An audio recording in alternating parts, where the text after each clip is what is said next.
Magandang araw, bagong Pilipinas. Narito ang Police News Express sa oras na ito.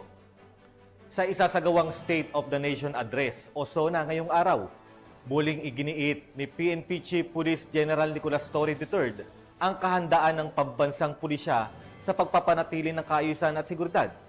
Sa kanyang mensahe sa ginanap na flag raising ceremony, sinabi ni Police General Torre na bago siya tumuloy sa House of Representatives para dumalo sa SONA ngayong alauna ng hapon, personal muna niyang ininspeksyon ang final deployment ng mga pulis sa kabila ng masamang panahon.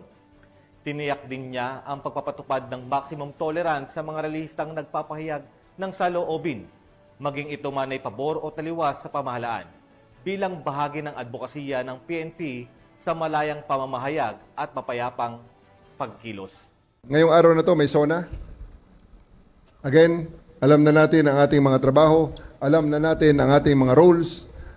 At 1 p.m. this afternoon, I'll be joining the SONA itself in the House of Representatives. Before that, I'll be inspecting our deployment, final deployment ng ating mga tao. Masama ang panahon, pinaghanda natin ang raincoat sa ating mga tao.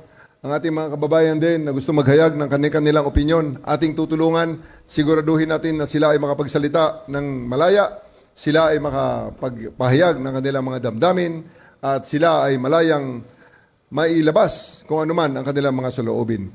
Tayo mga pulis, maximum tolerance tayo, hindi natin gagambalain ang mga nagpapahayag ng mga opinyong taliwas sa gobyerno, at hindi rin naman natin papakialaman yung mga maglalabas din ng kanilang saloobin in support of the government. Ang sa atin, we just maintain peace and order, gaya ng ating misyon na nilatag dyan sa SONA 2025. At para sa iba pang napapanahong balitang pampulisya, laging tumutok sa Police News Network, alagad ng batas na kataguyod ng Balitang Pulis. Ako po si Patrolman Lubimir Julian, nagbabalita para sa Police News Express.